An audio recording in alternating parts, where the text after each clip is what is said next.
their own respect. They have their advantages and disadvantages, but we have to decide which one to take, which one to start with. We have various imaging modalities. The angiography, as you know, is the gold standard. CT scan, MRI, I think our next speaker will be talking on. And we have this. Why does the angiogram fail, and why was the need for all these newer technologies? You know, angiography we are seeing, and that is where the role of ivus, OCT, angiography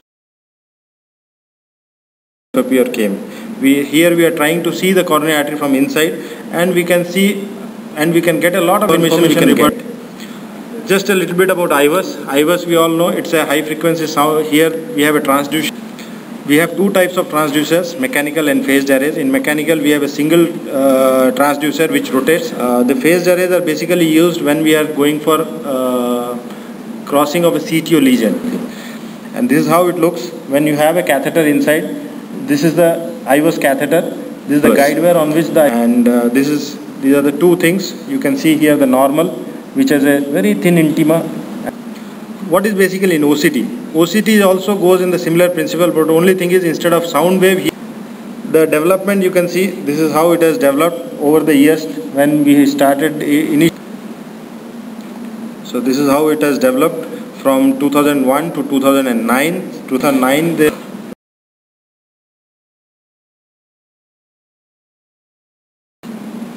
this is how the catheter looks. It's a dragonfly catheter which is 6F compatible. It has a fiber here, and then it has a lens here. After that you have two lens marker, one here and then another marker at the tip. This actually helps in positioning the catheter, and then you take the images.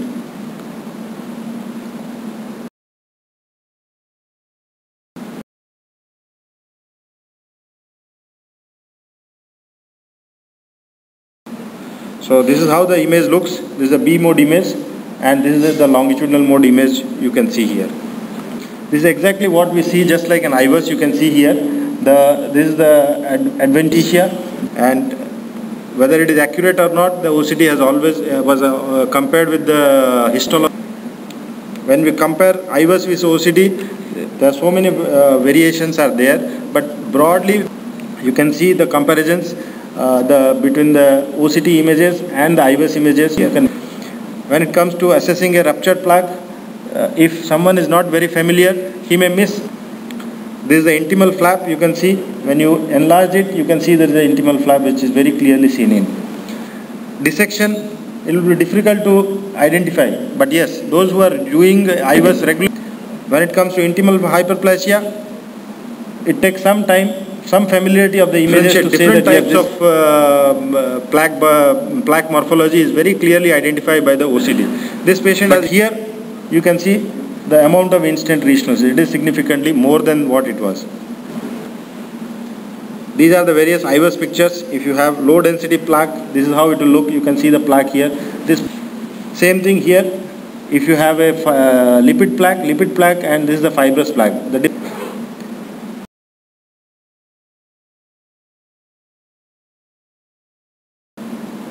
These are various ivus images of different plaques. Here you can see it's a calcified plaque. You can differentiate calcification but same thing when you see in the OCT, you can see how bright.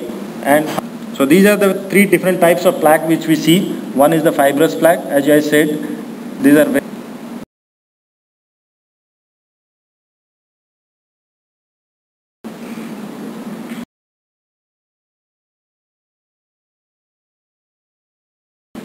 so basically what are the places where we can apply this OCT technology in our day-to-day life? Before the intervention, if we can know what is the normal to normal segment, because nowadays we are more concerned with the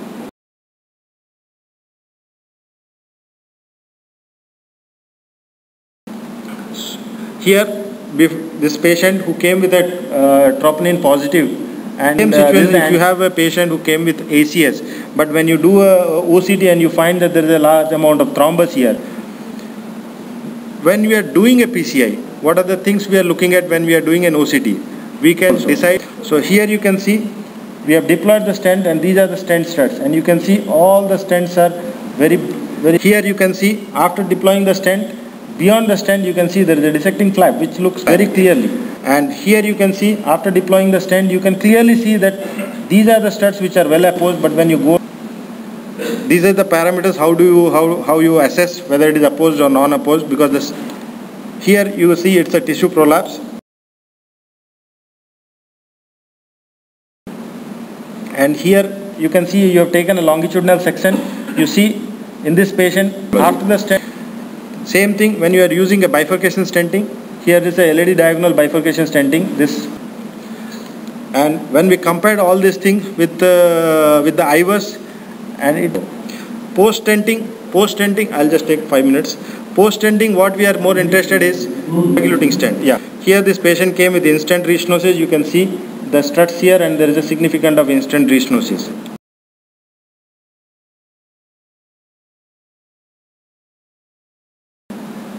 This is the patient who came with ACS, and you can see there is a large amount of thrombus inside the stent.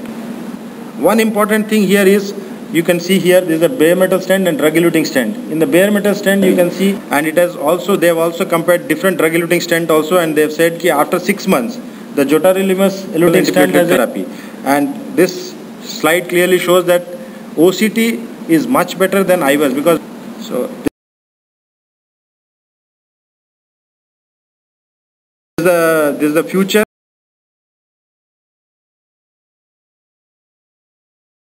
assessment of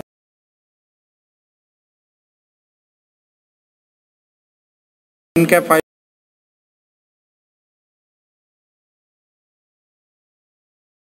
fibroatheroma, and assessment of vulnerable plaque, which is very well done by the OCT. And this, so thank you.